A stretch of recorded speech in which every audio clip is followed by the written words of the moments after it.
En la clase anterior nos habíamos quedado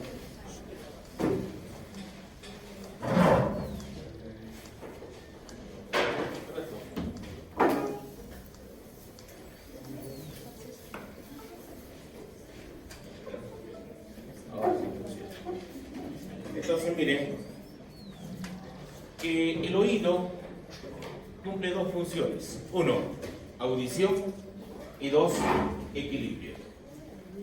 Que vemos en la estructura ósea membranosa anterior es la cóclea y la posterior el vestíbulo. ¿Bien?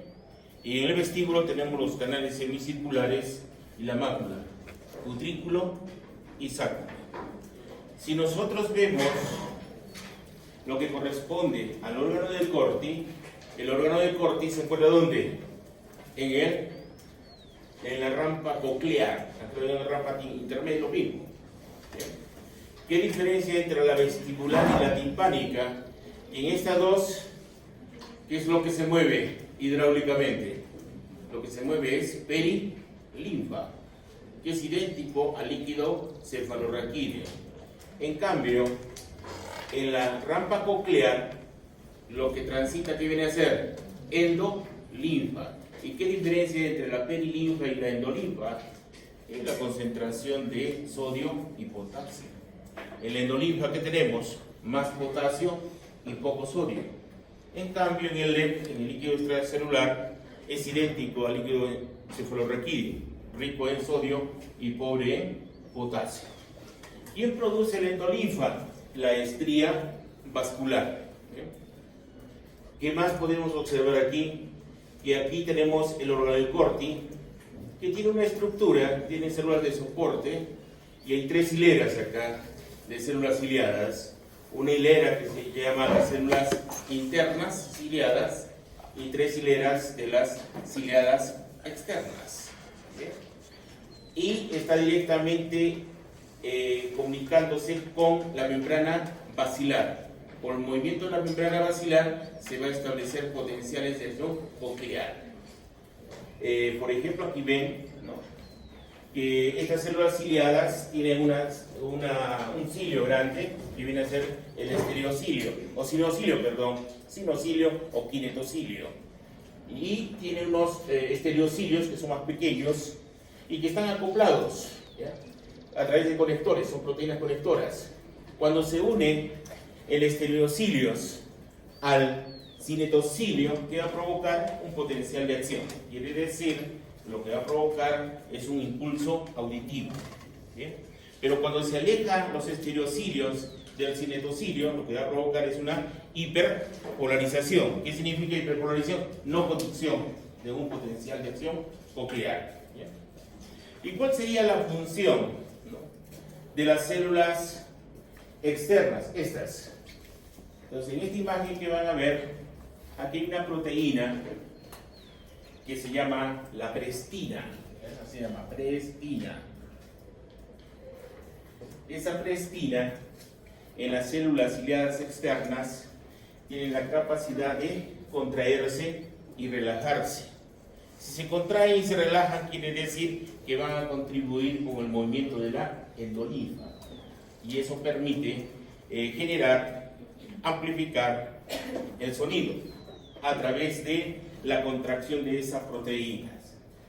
Entonces, miren ustedes, cuando la membrana basilar va hacia abajo, la membrana tectórea, esta, se retrae.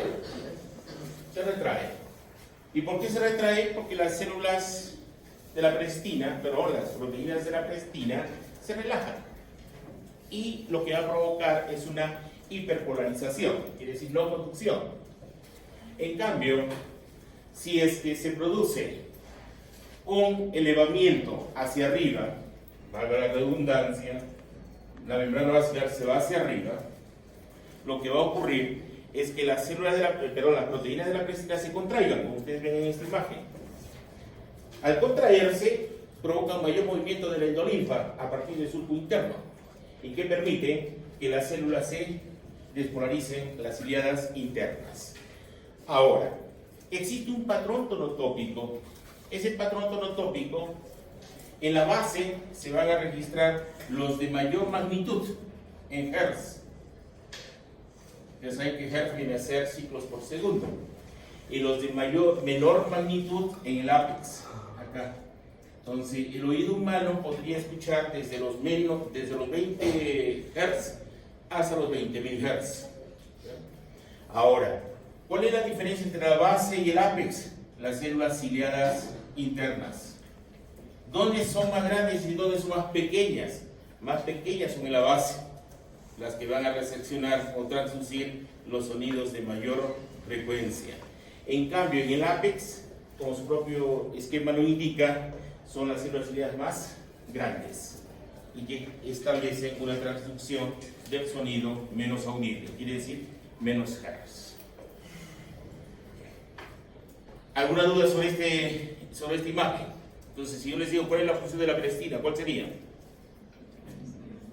¿Qué hace? ¿En dónde se encuentra la prestina? ¿En las células ciliadas internas o externas? Externas. ¿Para qué sirven? Para contraerse. ¿Y para qué se contrae? Para que puedan estimular el movimiento de la endolinfa. ¿Bien? Ahora, ¿quiénes son los que procesan los potenciales de acción coclear? ¿Las internas o las externas? Las internas, tan solo las internas. ¿El patrón tonotópico qué significa? ¿Qué significa? Que el sonido, de acuerdo a la frecuencia, a la amplitud, donde se va a procesar los de mayor frecuencia en la base y los de menor frecuencia en el apex o vértice. Si acá está estirado el caracol, ¿cómo se llama esto? Cuando lo estira el caracol, se llama columela. Cuando se envuelve, ¿qué se llama? Cóclea. ¿Cuántas veces se envuelve la cóclea? 2.5 veces. ¿Ya? 2.5 veces. Bien. Ahora, el mecanismo es interesante acá para generar el potencial coclear. Miren. Cuando los estereocilios se juntan al cinetocilio, se despolariza esto. Y acá, como pueden ver en sus imágenes, estas son proteínas conectoras. Hay apicales, intermedias, basales, que no quieren entrar a la parte molecular, pero existen, ¿ya? Hay conectores acá, hay conectores en medio y hay conectores acá. Pero no me interesa al final. Lo importante es lo siguiente, que cuando se junta el estereocilios al cinetocilio, ¿quién ingresa? Potasio. ¿El potasio es un catión o no? Sí. ¿Despolariza o no despolariza? Sí. Cuando despolariza, ingresa el calcio, que es un canal dependiente de voltaje. Si ingresa el calcio, ¿qué significa? Que se va a activar el SNARE. Y al activar el SNARE, ¿qué libero? Un neurotransmisor. Ese neurotransmisor es el glutamato. ¿Y qué va a generar? Un potencial de acción coclear. De esa manera se establece la transducción. Han visto, de un estímulo eólico pasa a un mecánico, después a un hidráulico. Y al final es movimiento de impediciometría, básicamente. ¿Ya? Movimiento de la endolinfa en base al movimiento de la perilinfa. ¿Por dónde transita la perilinfa? Por la rampa vestibular y la rampa timpánica. ¿Qué va a mover en la rampa timpánica? La membrana basilar. ¿Qué va a producir en la rampa coclear que tenemos? Endolinfa. ¿Quién produce la endolinfa? La estría vascular. ¿Quién produce la perilinfa? ¿Quién produce la perilinfa? A ver, Medina. Tú. La perilinfa viene a ser el líquido cefalorraquídeo. ¿Quién produce el líquido cefalorraquídeo? Los plexos coroideos. ¿Ya? Los plexos coroideos. Bien. Entonces, este es importante, este canal dependiente de voltaje del calcio. ¿Cuándo se apertura? Cuando ingresa potasio. Y ese es el evento que va a provocar la despolarización. ¿Bien? Vamos. Este patrón auditivo, desde que se registra en la cóclea, va por primer nivel o orden 1, va por llamémosle por el octavo par craneal, el vestíbulo coclear. ¿Hacia dónde? Hacia el núcleo coclear, tallo cerebral.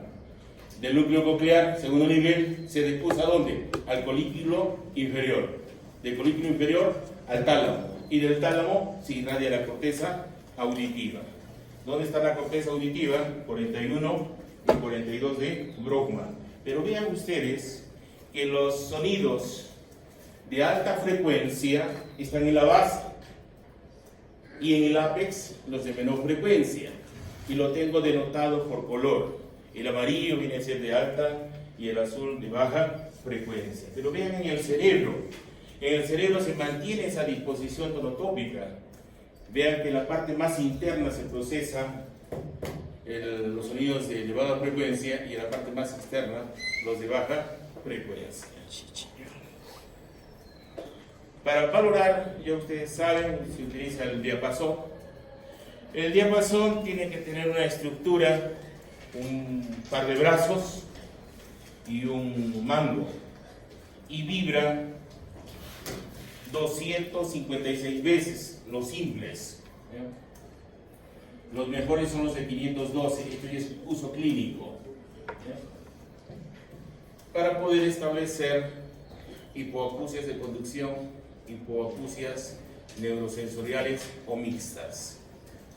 Entonces, ya lo han hecho en prácticas esto, entonces se hace un golpe en la mano con el diapasón y se hace una serie de maniobras. Las maniobras son las de Weber, Riner y Swabash. Uno normalmente debe escuchar por ambos oídos lo mismo. Y si lo tengo lateralizado, debe ser Riner positivo, pero puede ser también una hipoacusia. Hay que hacer Swabash, tomar el tiempo en que uno ya no percibe el sonido a través del aéreo, sino a través del óseo. ¿Bien? Eso me imagino lo han hecho en prácticas. De tal manera que a través de estas maniobras nos permiten establecer los dos tipos de hipoacusia, de conducción o sensorial. ¿Cuál es la más común que ustedes tienen? La sensorial. Todos son sorditos, el 80, 70%, todos son sordos. ¿Ya? Ustedes han nacido con los audífonos. ¿Ya? Para estudiar, con los audífonos. Para ir al baño, audífonos. Para trampear, audífonos. Entonces eso ha disminuido la capacidad auditiva. Entramos, si no hay preguntas, a lo que corresponde equilibrio. Cuando uno pierde el equilibrio, ¿cuál es la manifestación? A ver, ¿alguna vez descansan? ¿Qué estructuras tienen que ver con el equilibrio? A ver, equilibrio. ¿Con qué tendría que ver? Cerebelo, muy bien. El cerebelo tiene que ver con la función propioceptiva. Propioceptiva. ¿Y qué es la función propioceptiva? Establecer la información hacia nuestra corteza cerebral, cómo se encuentra nuestro cerebro en nuestro cuerpo, ¿ya? Nuestra postura. ¿Qué más? El vestíbulo. En el vestíbulo, ¿qué tenemos? Canales semicirculares, 3 pares, y las máculas, utrículo y sáculo. Los canales semicirculares que nos dan la aceleración angular, quiere decir, nos indican cómo estamos rotando, si hacia la derecha o hacia la izquierda. Segundo, las máculas con su disposición, el sáculo nos da una orientación de arriba hacia abajo, es como cuando bajan gradas o suben gradas, o cuando suben al ascensor, ahí se estimula el sáculo.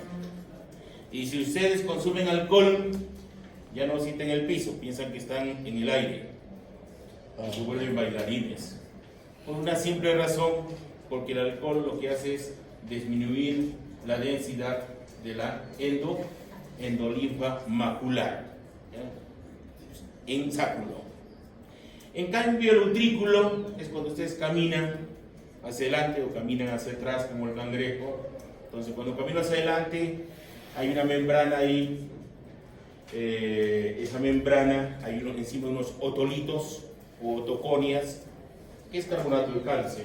Si me voy hacia adelante, se va hacia atrás, y si me voy hacia atrás, se va hacia adelante. Es un mecanismo interesante, pero que nunca descansa, trabaja las 24 horas del día, ¿ya? Nunca descansa, aún durmiendo sigue funcionando. Si no, vean ustedes, cuando uno duerme, ¿hay nistagmo o no hay nistagmo? Hay nistagmo. Ya han visto el sueño REM, ¿ya? Quiere decir que el aparato vestibular aún está activo, aún cuando uno esté durmiendo. ¿Qué más necesito? Lo más importante, la visión, los ojitos, ¿ya? La visión. Si yo tengo alteración del equilibrio, ¿cómo estoy? Mareado. Y si tengo un mareo, tengo vértigo. ¿Ya? Y si tengo vértigo, vomito, emesis. Entonces, para nosotros es sumamente importante mantener el equilibrio. Pero ven que no es tan solo en una estructura, son varias estructuras: cerebelo, ojos y vestíbulo. Los tres, ¿a quién le dan la información? Al cerebro. Al cerebro. Y ustedes van a encontrar pacientes con daño piramidal, extrapiramidal, pacientes cerebelosos, y siempre van a estar frente a pacientes que tienen problemas en el nistagmo. Van a haber nistagmos que van laterales, para arriba y para abajo, circulares, y eso les va a permitir establecer un diagnóstico. ¿Dónde está el problema? Y es mejor que lo aprendan, no entrar a la patología porque no me interesa la patología, pero sí que me entiendan qué es el reflejo vestíbulo-ocular. Que lo tengan clarísimo eso, suficiente, porque eso les va a permitir entender la patología. Y si no lo entienden, repítanlo pues 100 veces y ahí lo van a entender. Y es fácil, solo es querer aprender.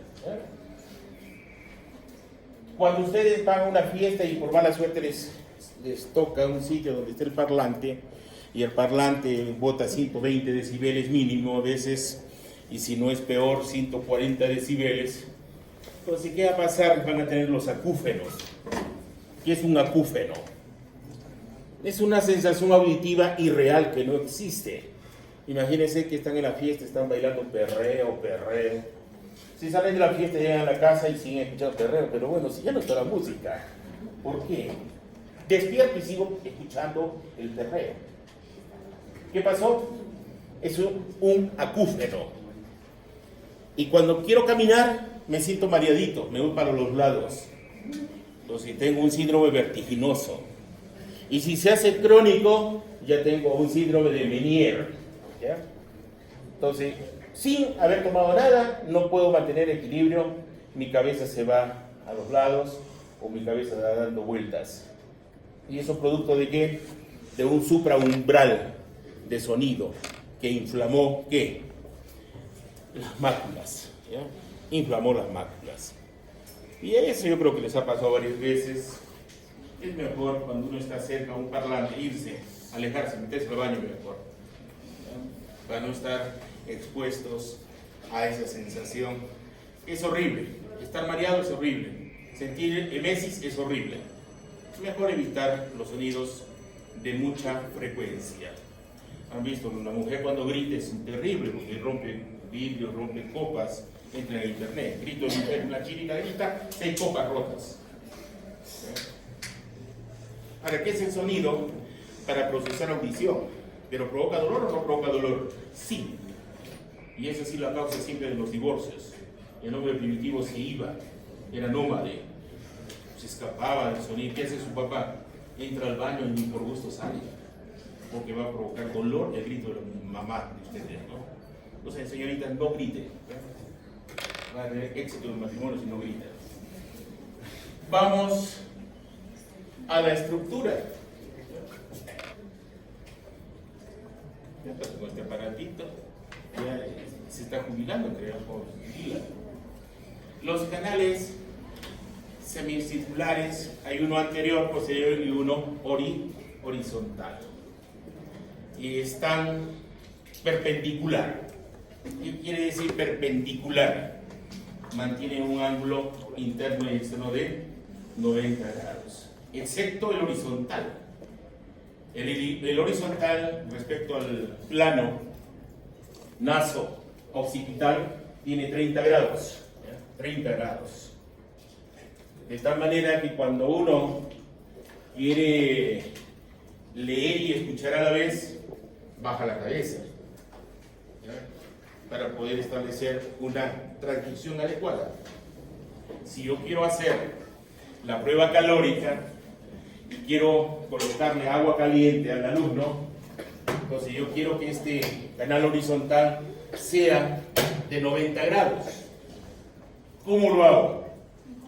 Lo echo al alumno, ¿no? Sobre el mesón, ¿ya? Acá está su naricita, acá está su cabecita, entonces su plano del canal horizontal ya no va a ser 90 grados, sino va a ser 120 grados. Le pongo Guyton acá, un libro, lo levanto y esto lo vuelvo así a 90 grados. Entonces ahí recién lo convierto a 90 grados ese canal horizontal y comienzo a instilarle agua caliente y agua fría por cualquier oído. En un momento les voy a explicar de qué se trata. ¿Qué más podemos ver aquí? Esto es importante, el eje.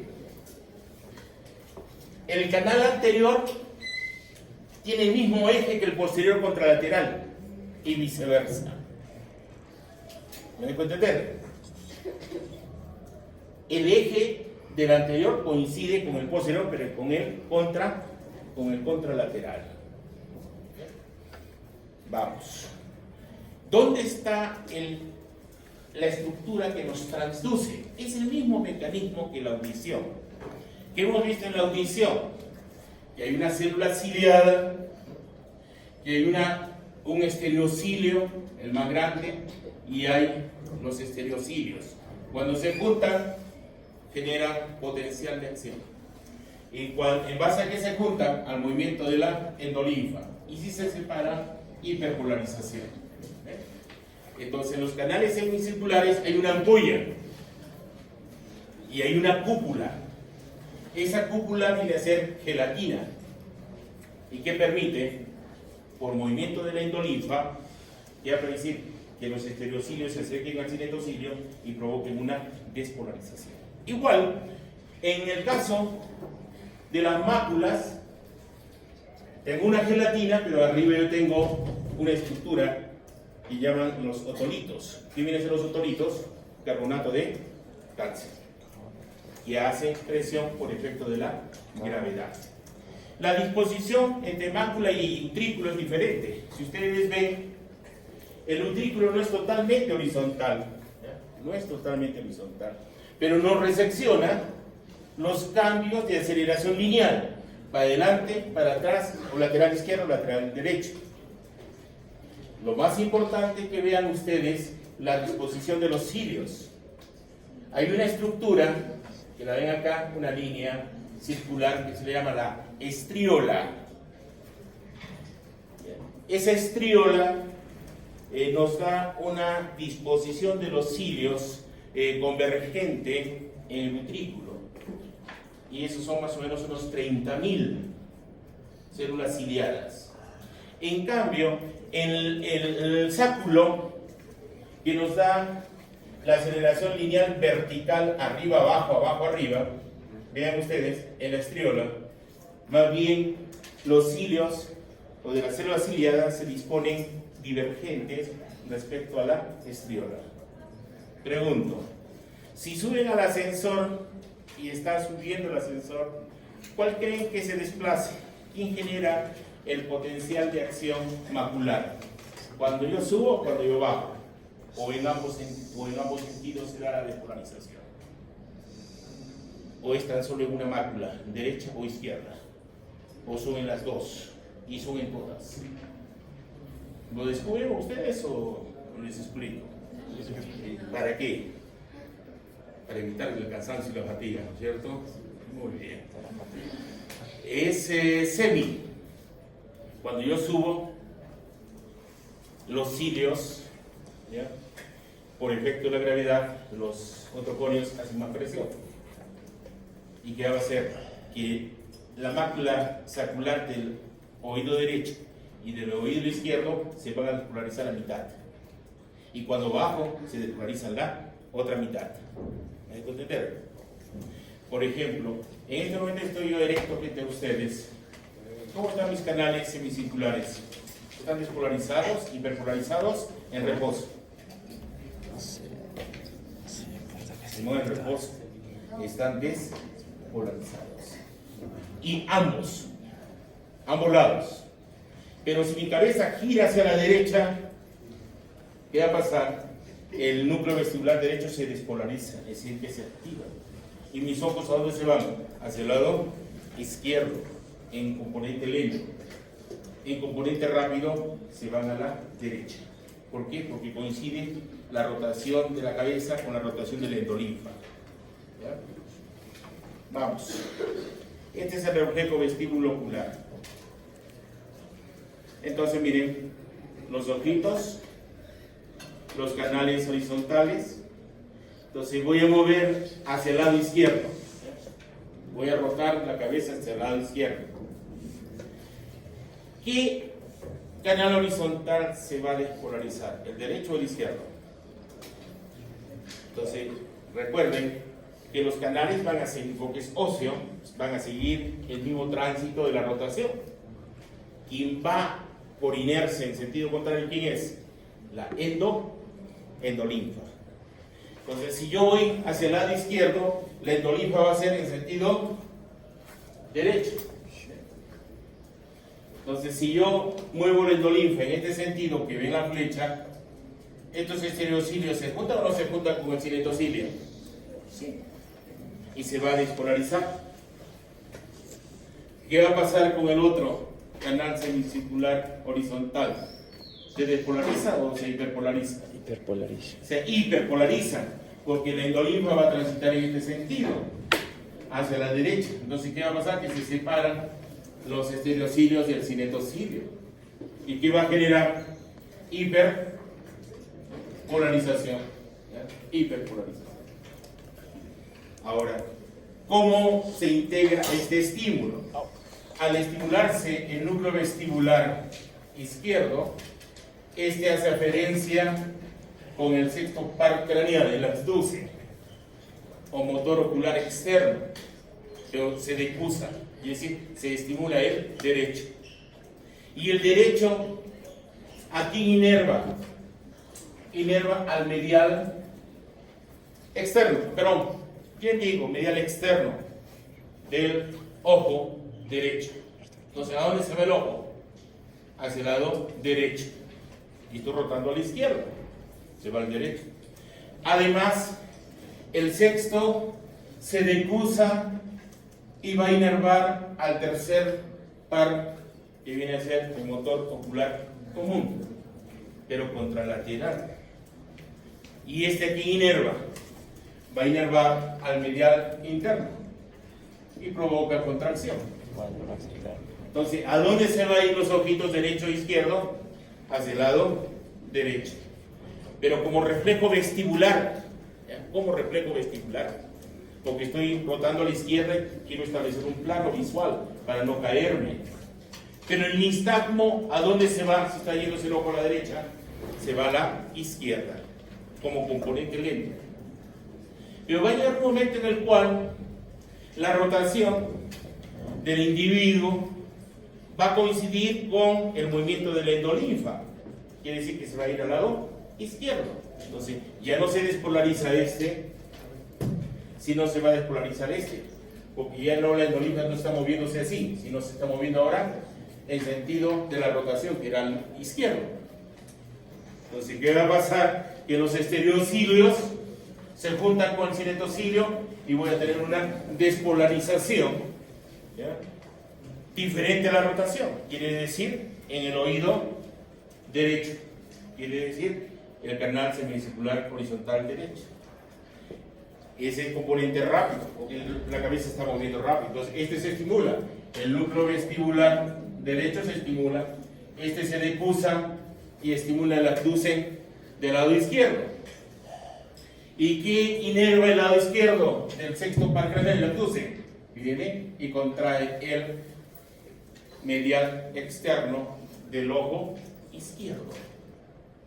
El sexto nuevamente se decusa y se va al tercero. Y este aquí inerva al medial interno del ojo derecho. Si yo estimulo eso, ¿a dónde se va el nistagmo? Perdón, el movimiento de los ojos, en este sentido. Se va al lado izquierdo. Pero el nistagmo, ¿a dónde se va? Hacia el lado derecho. Parece un trabalenguas, pero esto funciona así. ¿Está fácil o difícil? No difícil, es fácil al final, ¿no? Llegan a mirar conociendo bien el reflejo vestibulocular cuando tomen un champán. Estoy con el reflejo vestibulocular. O cuando sean mamás o papás dentro de media hora, hipotéticamente en tiempo y espacio, siempre a los hijos hay que mirar en los ojos. Yo lo miro a los alumnos también, porque veo si se han drogado o no se han drogado. Si mi hijo viene con los ojos con nistagmo, digo, ya, ¿qué has tomado? Hachís, crack, éxtasis, poppers, viola fácil, ¿qué has tomado? Porque normalmente los ojos no deben entrar en nistagmo si es que no hay movimiento. Y si en reposo veo que se mueve, droga. ¿Ya? Droga, inmediatamente. ¿O has tomado alcohol? Rápido, dime, ¿qué has tomado? No vas a probar ese alcohol, ¿no? ¿O tú qué consumes, señor? ¿Crack? Solo alcohol, solo. Alcohol nomás. ¿Terocal? ¿Nada? Entonces, repito, les hago un poquito más rápido. El reflejo vestibulocular es sumamente importante para el humano, para mantener postura, mantener equilibrio, mantener la cabeza fija. Entonces, ¿qué pasa aquí? Si yo, alumno, lo muevo al lado izquierdo, ¿qué núcleo vestibular se va a estimular? El del lado izquierdo, en componente lento. Miren, estoy moviendo el izquierdo. ¿Y cuál es el núcleo vestibular que estoy estimulando? El izquierdo. ¿Por qué? Porque la endolinfa, por inercia, se va en sentido contrario. Este canal se va hacia aquí, pero la endolinfa va en un sentido contrario. Y esta es la disposición. Miren, cinetocilio hacia la parte interna, estereocilio hacia la parte externa. Y si yo muevo la endolinfa en sentido contrario a la rotación, quiere decir que se va hacia la derecha. Y si se va a la derecha, estos estereocilios se juntan con el cinetocilio y voy a despolarizar el núcleo vestibular del oído izquierdo. Activé el lado izquierdo. Cuando yo activo el lado izquierdo, este se decusa, se integran a través del abducen, pero del oído derecho. Y el abducen del oído derecho, del oído derecho, va a inervar a quién? Al medial externo derecho. Entonces, si estimulo el medial externo derecho, ¿a dónde se va? Al lado derecho. Pero además, el ojo contralateral recibe inervación por decusación del abducen a través del tercer motor ocular común del lado izquierdo. Y este aquí inerva al medial interno. ¿Y a dónde se ve el ojo? Hacia el lado derecho. A ver, tú, señora, ven, aquí tiene ojo grande. Tú, ven, te voy a hacer un experimento. Bonito es, ¿ya? Bonito es. Miren sus ojitos de su compañero. Cierra los ojos. ¿Ya? Cierra los ojos, ¿ya? No va chinito, ¿ya? Te voy a hacer mover 6 veces nada más para componente lento, ¿ya? Miren, vamos 1, 2 y 3, ya. Va 1, va 2, va 3, va 4, va 5, va 6. Nada más 6. Abren los ojitos. Díganme, ¿a dónde va el ojito? ¿Ah? Hacia el lado derecho. Componente rápido o lento. Eso es lento. Pero ¿a dónde va el nistagmo? Se va al derecho, pero ¿quién lo regresa a su sitio? Nistagmo izquierdo. ¿Me dejo entender o no? Ahora está medio mareadito, agárrate bien. ¿Ya? Entonces, ese es el componente lento. El reflejo vestibular es el sentido contrario a la rotación. Quiere decir, el ojo se va al lado derecho como reflejo vestibular. Pero el nistagmo, ¿a dónde se va? Al lado izquierdo, que va hacia el derecho y regresa. Ahora, cuando la endolinfa coincide con la rotación, quiere decir, rota a la izquierda, tengo que hacerlo 12 veces, a 15. Entonces va a llegar un momento en el cual se desactiva. Abre los ojitos y el ojito ¿dónde se va? ¿Al lado derecho o izquierdo? Al izquierdo, pero con nistagmo derecho. El ojito se va así y con nistagmo al lado derecho. Ese es el reflejo vestíbulo ocular. Practíquenlo con su trampa, ¿no? Dicen tramposeen en el suelo, pero háganlo. Me han dicho que sí funciona y tienen que hacerlo. Yo lo hacía en la práctica con ustedes, pero ahora no hay espacio para hacer eso. Vamos. Aceleración lineal. ¿De quién depende la aceleración lineal? Para atrás y adelante, de la mácula.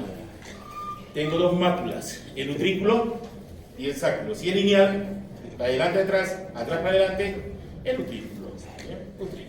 Si me voy hacia adelante, ¿a dónde se van los cilios? Hacia atrás. Y si me voy hacia atrás, se van hacia adelante. En cambio, el sáculo, cuando subo ascensor o bajo las gradas, subo las gradas, la mitad se despolariza por la disposición que han visto de los cilios. Son divergentes. En cambio, el utrículo son convergentes. Si quiero dar el número, acá hay 30.000 y acá hay 15.000. Y por esa razón, el humano tiene miedo a dos cosas. ¿A qué tienes miedo, señorita de tú? Primero, uno tiene miedo a la oscuridad. ¿Por qué oscuridad? Porque es necesario establecer un plano visual para conservar la autonomía de uno. Y dos, a la pérdida del equilibrio. Si no, hagamos un experimento. Lo subo ya vendido en ese muro. Luego caminar. ¿Tendrá la capacidad de caminar o no? Da miedo.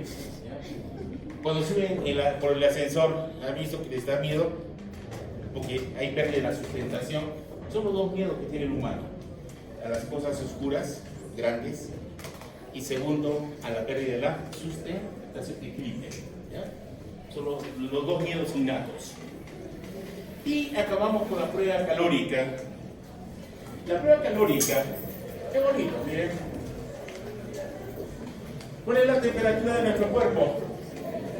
37. Entonces lo que vamos a hacer ahora, para que el cerebro registre el calor, le voy a aumentar 7.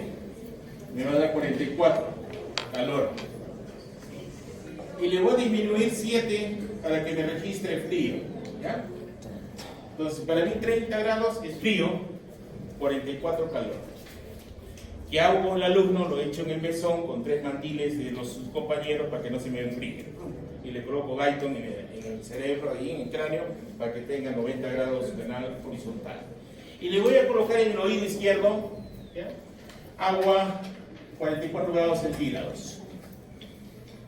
Cuando el agua está caliente, ¿aumenta la densidad o baja la densidad?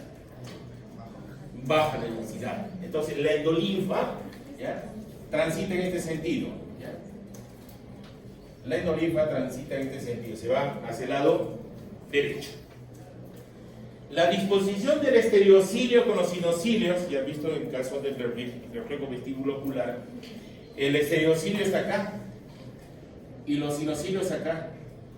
Este es el cinetocilio, ¿no? Y este es los estereocilios. Entonces, si se juntan, este se despolariza y se activa el lado izquierdo. Y ya ustedes saben qué pasa cuando activo el núcleo vestibular.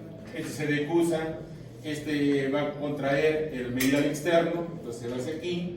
Este se decusa al tercero y lo que va a provocar es contracción del medial interno del ojo izquierdo. ¿A dónde se van los ojitos? Hacia el lado derecho. Y el nistagmo hacia el lado izquierdo. Si yo estimulo izquierdo y tengo nistagmo izquierdo, ¿qué infiero? ¿Que es un movimiento ampulífugo o ampulípeto de la endolinfa? ¿Qué infiero? Si se está moviendo el nistagmo hacia el lado donde he colocado el agua caliente. Es un movimiento ampulípeto. En cambio, aquí, el agua fría a 30 grados ¿es más denso o no es más denso? ¿Tiene más peso o no tiene más peso? sí tiene un peso específico, mayor densidad. Entonces la endolinfa va a ir en este sentido. ¿Ya? ¿Y cuál se va a estimular? Acá tengo el cinetocilio y los estereocilios. Este es el que se va a activar, se enciende este. En cambio este se inactiva, se hiperpolariza. Entonces quiere decir que el núcleo vestibular derecho es el que se activa. Este se depusa hasta el aclusen del lado contralateral. Este que contrae el músculo medial externo del oído, del ojo izquierdo. Se depusa al sexto, al tercero, y este estimula el medial interno del ojo derecho. Entonces el ojo se va hacia el lado izquierdo. Si se va al lado izquierdo, ¿qué pasa con el nistagmo? ¿A dónde se va? Hacia el lado derecho. Entonces, ¿cómo se mueve el endolinfa ahí? ¿Ampulífugo o ampulípeto? Ampulífugo. Quien descubrió eso fue Varani. Varani le dio el premio Nobel por eso, por la prueba calórica, para poder ver la respuesta vestibular. ¿Preguntas o dudas? Fácil, difícil. Es sumamente fácil. Es un juego. Es un juego de palabras, tan solo. Para pasar a gastro, ¿alguna duda? Ninguna. Pasamos entonces gastro.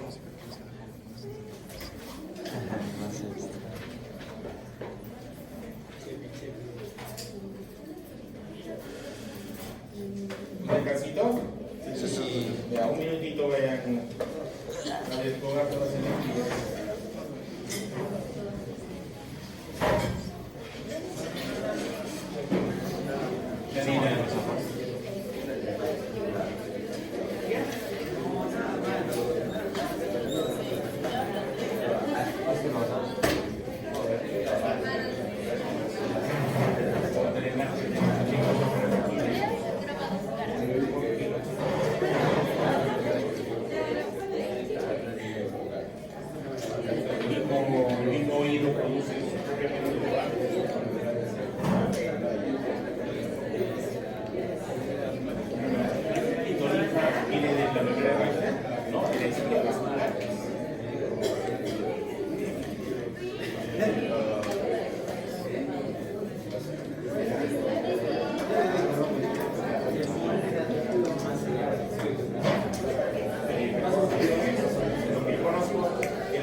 parece, ¿no?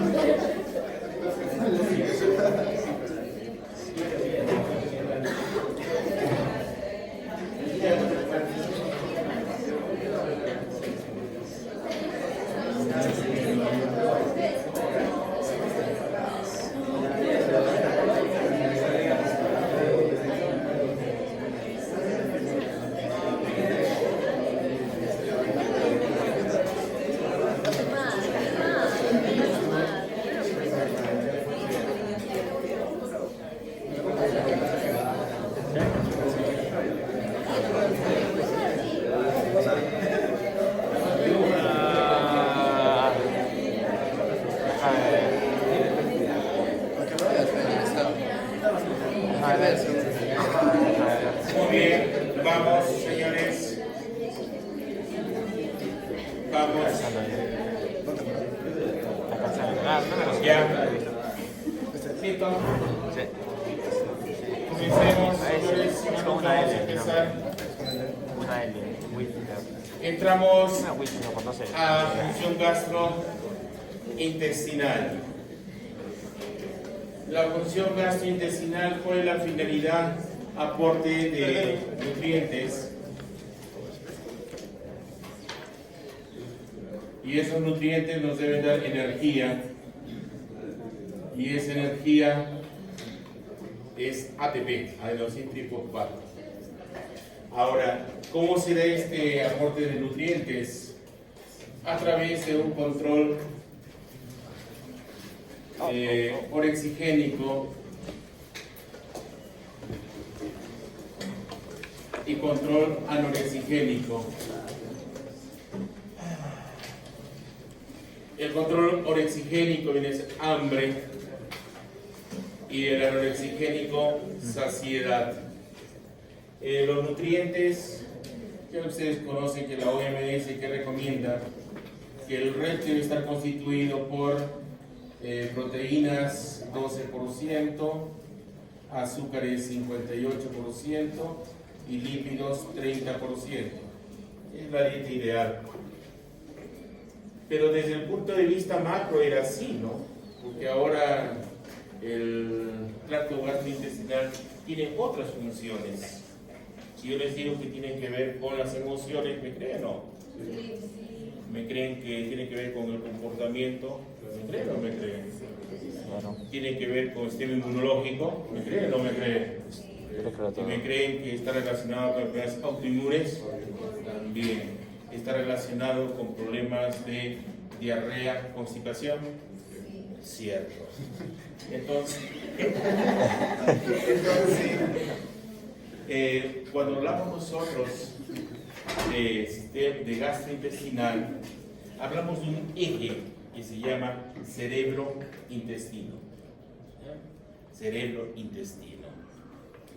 ¿Y qué tenemos en el intestino? ¿Qué tenemos en el colon? Tenemos una microflora. Y esa microflora está constituida por bacterias. Por bacterias. Y esas bacterias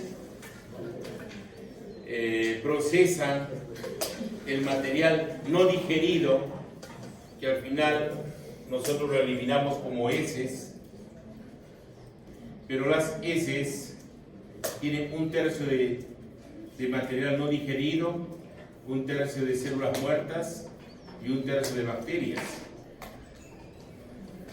Y nosotros tenemos más bacterias que células en el cuerpo. Algunos dicen que son 10 veces más bacterias que nuestras células, otros dicen que son 100 células por cada, perdón, 100 bacterias por cada célula. Al final vivimos en cuerpo de otros organismos. ¿Y dónde está ahora el problema? Que ahora, viendo ese aspecto, se está haciendo trasplantes de microbiota humana. ¿Qué significa el trasplante de microbiota humana? Darle a un paciente enfermo, darle heces de un paciente sano. Y esas heces, hay un preservante de heces para quitarle el olor, y la forma de enema no sirve, ¿Por qué no sigue la forma de enema? Porque el colon y el recto tienen un ángulo de 90 grados por el músculo cubo rectal. Entonces, cuando ustedes colocan el enema, no pasa del colon, y si pasa, pasa poco. La forma directa viene a ser a través de una colonoscopía, o si no, sonda nasogástrica o nasoyeyunal. Ah, qué rico. ¿No? Veo rarito, pero es así. Lean sobre este TNH. Ahora, siempre se habló que el sistema nervioso entérico era parte del sistema nervioso autónomo. ¿Qué dicen ustedes? ¿Será parte del autónomo el entérico? ¿O es aparte? Es aparte. Antes se le considera como parte del autónomo. Pero se ha quedado el autónomo con su simpático y parasimpático, el entérico, el periférico y el central. Porque es aparte. Ahora, este sistema nervioso entérico está asociado con el sistema nervioso autónomo, está asociado con el sistema nervioso central y está constituido por dos plexos, el plexo mientérico y el plexo submucoso. ¿Ah? El plexo mientérico viene a ser el plexo de Auerbach, ¿no? ¿Dónde está ese plexo? Entre el músculo longitudinal y circular. ¿Y está relacionado con qué? Con motilidad. Motilidad. Entonces, si es longitudinal, se supone que la contracción es hacia los lados, mezcla. Y si es circular, es estrangulamiento, es peristaltismo. Peristaltismo. Entonces, entre esos dos músculos, entre el longitudinal y el circular, tenemos este plexo, que son neuronas al final. Si vemos el número de neuronas que tiene el sistema nervioso entérico, es igual que lo que tenemos en el sistema nervioso periférico.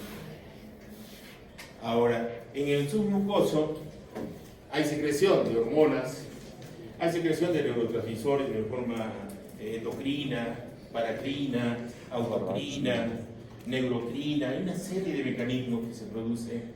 Pero lo más importante, que no tan solo es secreción, porque a través de las hormonas controlamos motilidad. Entonces tendrían las dos funciones, secreción y motilidad. Ahora, ¿quién manda a quién? ¿No? Aquí no manda nada de quién a quién, sino que hay una integración. ¿Ya? Entonces, de tal manera que a nivel del tracto gastrointestinal tenemos también una comunicación hacia el cerebro. Esa comunicación es tan importante que hablamos ahora nosotros de esto, cerebro-intestino.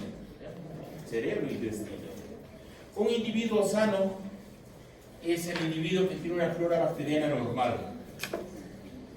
¿Cuándo nosotros alteramos nuestra flora bacteriana? Cuando consumimos antibióticos. Cuando consumimos antibióticos, barremos con nuestra flora y se comienzan a manifestar problemas en el comportamiento, en memoria, en emociones, en sensación de dolor, problemas inmunológicos. ¿Y por qué se da? Por una disbiosis, quiere decir una alteración de nuestra microbiota en colon. Entonces, si nosotros vemos cada cuánto tiempo cambiamos nuestra microbiota, son cada 48 horas. Y es un proceso tónico, constante.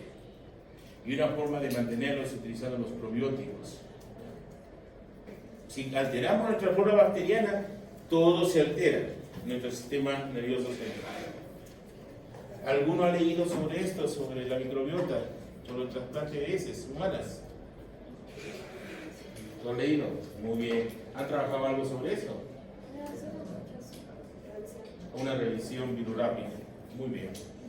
Y esto data desde los chinos, ¿eh? Los chinos ya hacían, en el siglo XV hacían este trasplante de heces.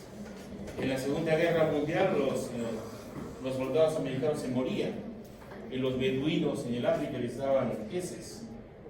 ¿Para qué? Para que salven su vida por disentería, se morían los soldados. Entonces, ya esto es algo preestablecido. Y hay inmunólogos que trabajan para solucionar problemas de enfermedades autoinmunes con trasplante de microbiota humana. Ahora, ¿cómo se establece la incorporación de alimentos? Tenemos mecanismos a corto plazo y a largo plazo.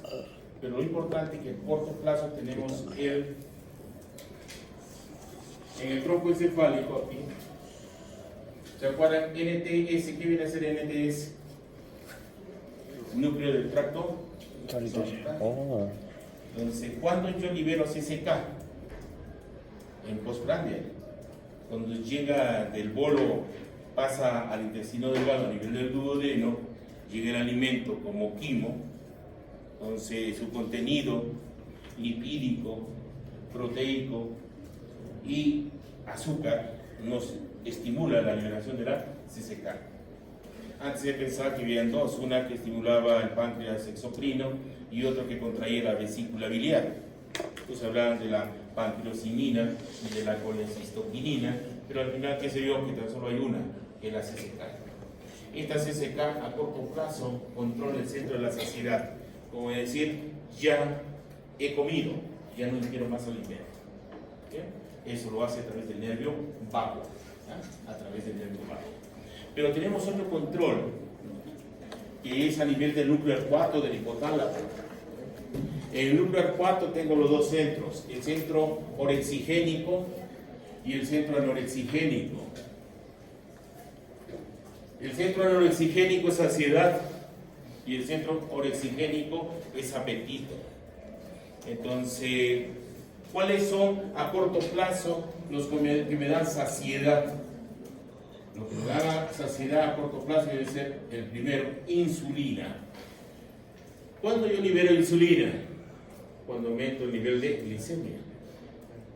Y si aumento insulina, estimulo el anabolismo, no tan solo de azúcares, sino de proteínas y lípidos. Ya han visto ustedes eso en endocrino, en páncreas endocrino. Entonces, ¿qué hace la insulina? La insulina lo que hace es estimular la saciedad e inhibir el apetito.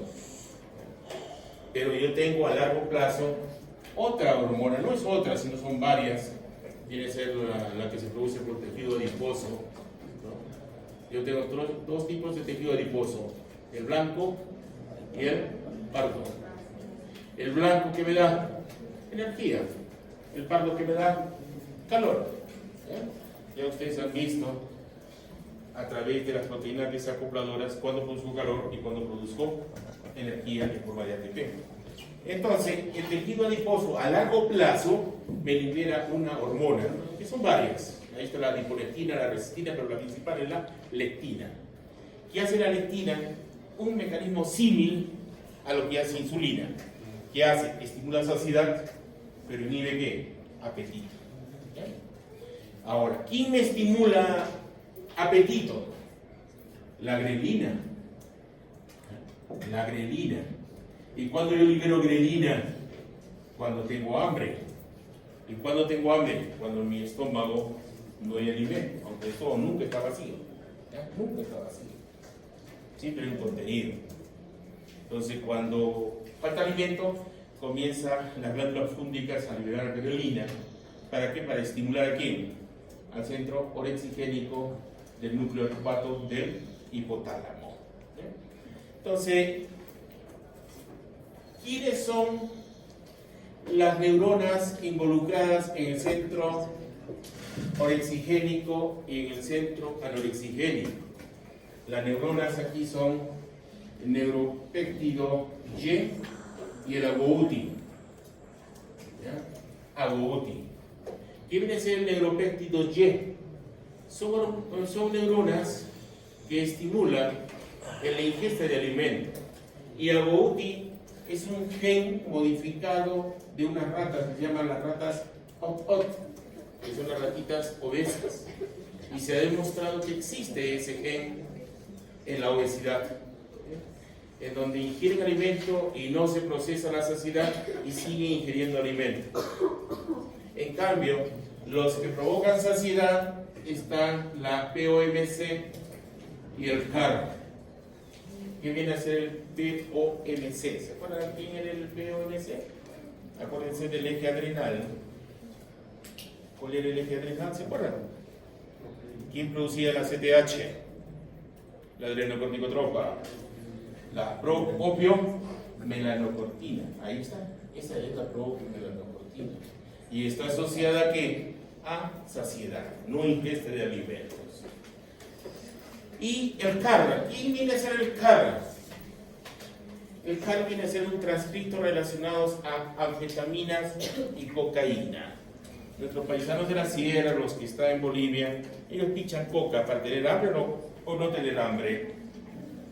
No hay hambre. Si ustedes consumen éxtasis, consumen cocaína, no tienen hambre. Pero si consumen marihuana, sí les da hambre. ¿Ya? Es la diferencia entre marihuana y cocaína. Las anfetaminas, cristal. ¿Han consumido éxtasis o no? Esa pasita azulita, o nunca han visto. Es buena. Es buena, entre comillas, es cosa mala más bien. ¿Por qué es mala las drogas? Uno, es adicción. Dos, nos separa. Nuestro consciente y nuestro inconsciente hay una barrera. Entonces ya cambiamos de conducta, producto de la adicción hacia las drogas. Ahora, cuando nosotros liberamos el neuropéptido Y336, ¿ya? Ese se libera en el colon. ¿Qué hace ese neuropéptido Y336? Lo que hace es estimular o inhibir, inhibir, porque estimula la grelina, inhibe el centro orexigénico. Bueno, son algunos de los mecanismos que les estoy mencionando del control, que es un poquito más complejo cuando hablamos de neurotransmisores. Por ejemplo, el GABA. ¿Qué creen que haga el GABA? ¿Estimula o inhibe el apetito? Inhibe el apetito. En cambio, la serotonina, ¿qué hace? Inhibe el apetito, controla el hambre. Por eso el Prozac, la sertralina, lo usan para bajar de peso. En cambio, la noradrenalina estimula el apetito. La dopamina estimula el apetito. Por ejemplo, cuando una persona tiene adicción a los chocolates, las mujeres tienen adicción a los chocolates. ¿Cuándo tienen adicción al chocolate? Cuando están para menstruar. ¿Ya? Ahí viene el problema. Y los enamorados saben eso. Lo conocen a Iván Pavlov. Condicionamiento. Dice, mira, el chocolate tiene beneficio. Pues la enamorada va y se va a salir. Y no saben que consumir chocolate es lo peor cuando están en el síndrome premenstrual. Se agudizan los síntomas del síndrome premenstrual. Lo que deben consumir no es chocolate ni carne, que deben consumir frutas, verduras. Consumen carne, peor. Si consumen chocolate es peor porque disminuye la motilidad. Para que yo tenga buena función gastrointestinal, hay 4 funciones. Acá está. Así es. Tengo motilidad, digestión, secreción y tiene mi reina ahí, la absorción. ¿Qué pasa si consumen chocolates? ¿Aumenta motilidad o disminuye motilidad? Disminuye motilidad. Por eso es que la mujer sufre de constipación y tiene megacolo. ¿Y cuando comen chocolate así que se vuelven voraces con chocolate? Síndrome premenstrual, antes de menstruar. ¿Ya? Cuando tienen las distimias, comienza a dolerles todo, más chocolate. Y no saben qué es lo peor. Mejor consumir fruta, agua y verduras. Carne es lo peor, es carne. Se exacerban los mecanismos. La organización gastrointestinal, ¿cómo se organiza? Entonces, de afuera hacia adentro. Entonces, nosotros tenemos aquí la serosa. Tenemos una capa muscular que se dispone de la siguiente manera: longitudinal, circular. Entre la longitudinal y la circular, que tengo el plexo mienterio.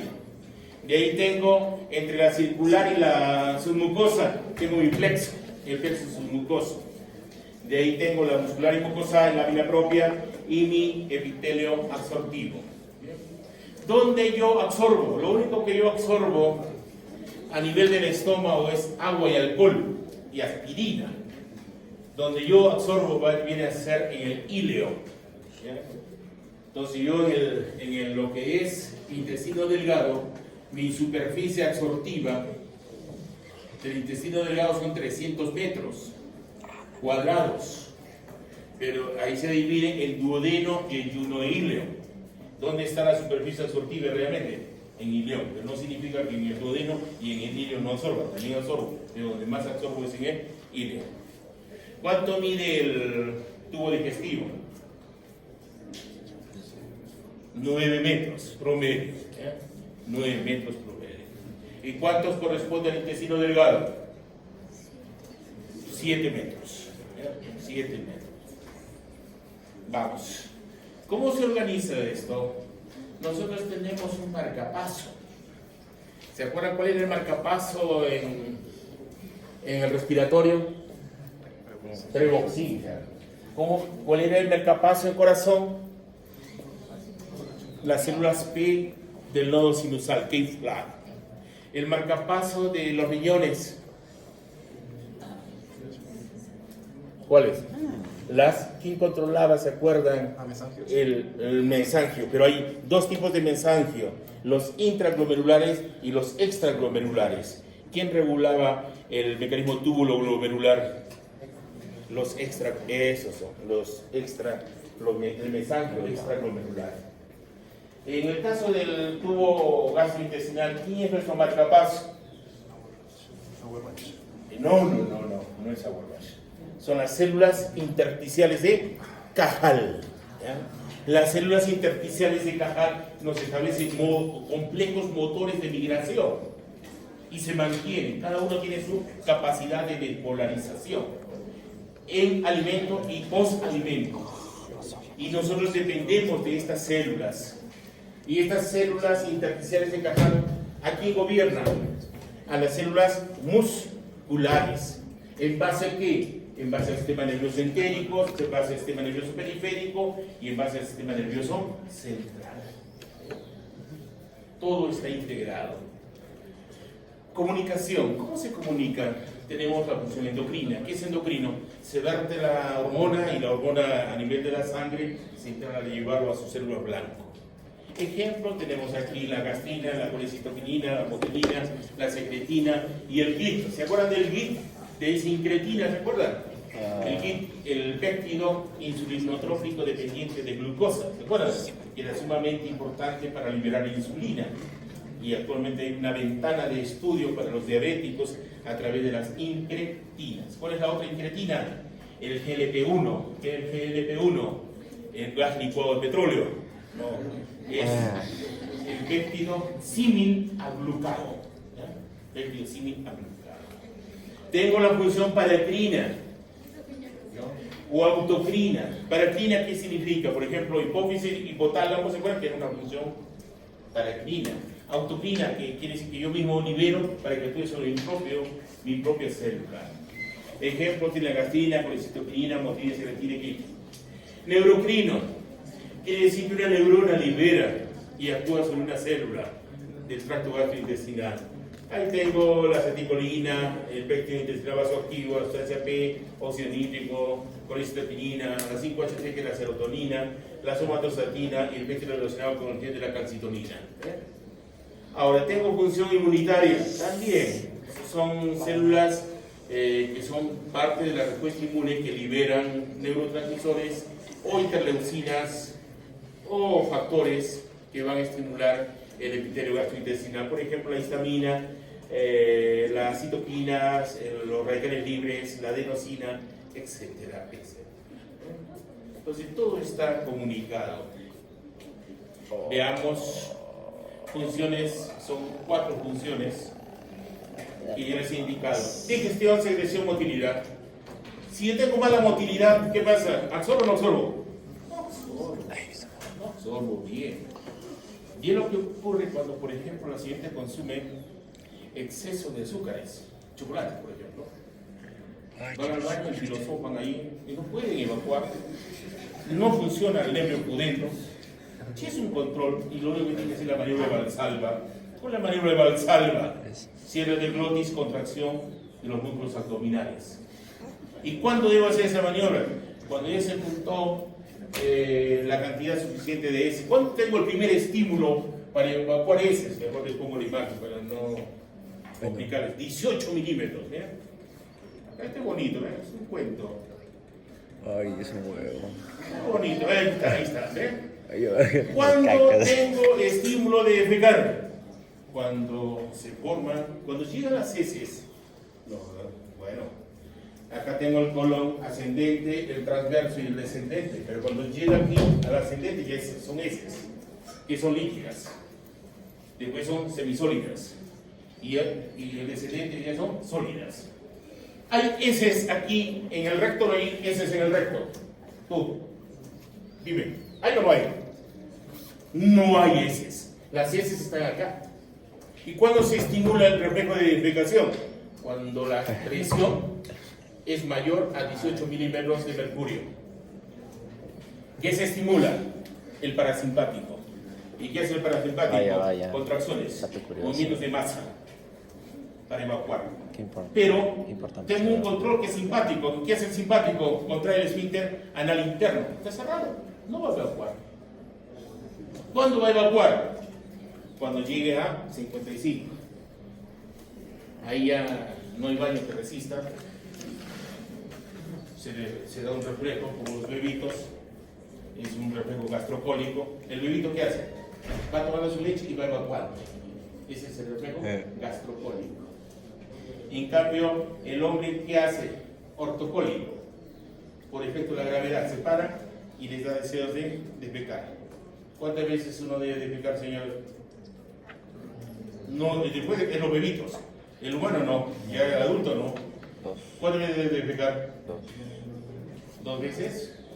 Una. Y Ajá. máximo 2. 3, Ya. ya no. Y la que evacúa cada 3 días se llama megacolo. Esa persona va a tener diverticulitis. ¿Qué quiere decir diverticulitis? En el colon comienza a producirse diverticulitis que se van alojando heces ahí y que se van infectando. Y primero se inflaman y después se infectan. Y es peligroso. F. Regresamos. Van a conocer sus heces, tienen que también por WhatsApp sus fotos, ¿ya? Para ver en la escala de Bristol cuáles son sus heces, ¿ya? Lo normal es 3 y 4, pero me tiene que decir el color y el olor, ¿ya? Acá. Me tiene que decir para ver si es que están sanos o mal. Heces negras, ¿qué me dice? Hemorragia digestiva alta. Heces rojas, hemorragia digestiva baja. Heces blancas. Era mío. Heces como si fuera champán, así con burbujitas de champán. Chagazos. Heces como látigo, así. Heces con... Bueno, ahí van a ver aquí todas las características y ya les van a decir si van a estar en algún tipo de enfermedad, compromiso del páncreas, de la vesícula, colitis, cáncer, qué sé yo. Nos quedamos ahí.